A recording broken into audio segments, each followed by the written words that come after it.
TTC news subscribe करें, press करें subscribe button, दबाएं इस घंटे को।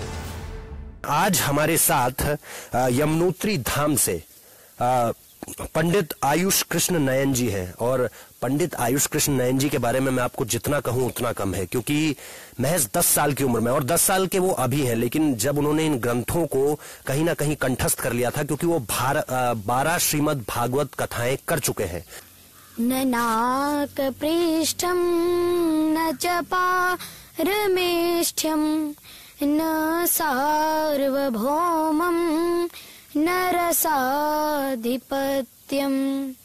न योगसिद्धिरपुनर्भवं वा समञ्जसत्वा विरहय्यकांक्षे। पहले तो आप सबको राधे राधे। एक दैत्य भी भगवान की स्तुति करता है, इसीलिए उसने हमको संदेश दिया है। नाम था वृत्तासुर। उसने हमको संदेश दिया है कि चाहे कोई भी शरीर हो, भगवान का भजन कभी भी नहीं छोड़ना चाहिए।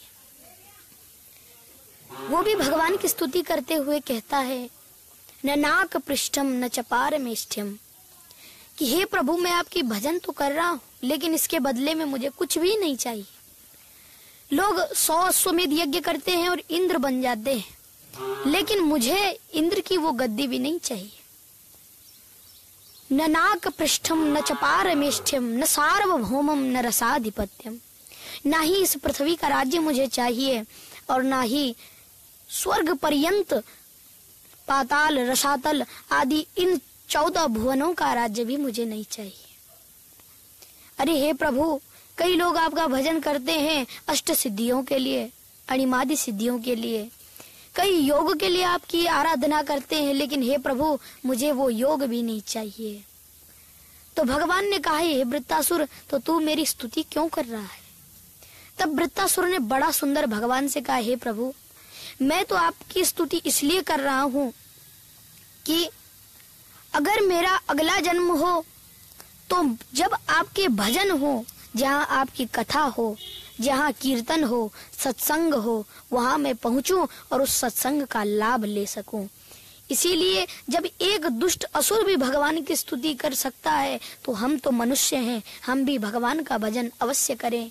और कई लोग भगवान को भजते हैं तो किसी इच्छा से कुछ कामना होती है, लेकिन उसने बताया कि निरिच्छा से ही भगवान को भजा जा सकता है, और जिस भक्त के अंदर जो इच्छा नहीं रखता, उससे भगवान अति प्रसन्न होते हैं। हमारी शुरुआत सब तो वैसे भगवान की कृपा है और ईश्वर की इच्छा से ये सब हुआ है। जब हम छोटे थे तो दादाजी के साथ बैठकर कथा सुन लिया करते थे। उस समय पढ़ना तो आता नहीं था, लेकिन जब हमारे दादाजी महाभारत, शिव पुराण आदि ग्रंथों का जब अध्ययन किया करते थे, तो हम भी उन्हें सुन लिया करते थे, और सुनते सुनते वो भगवान की इच्छा से और उनकी कृपा से वो याद हो जाया करती थी। और उनको सुनते सुनते याद होते होते एक दिन मन में इच्छा हुई कि हम भी कथा करें, हम भी लोगों को बदलें। इसीलिए यहाँ से हमारी ये शुरुआत हुई है।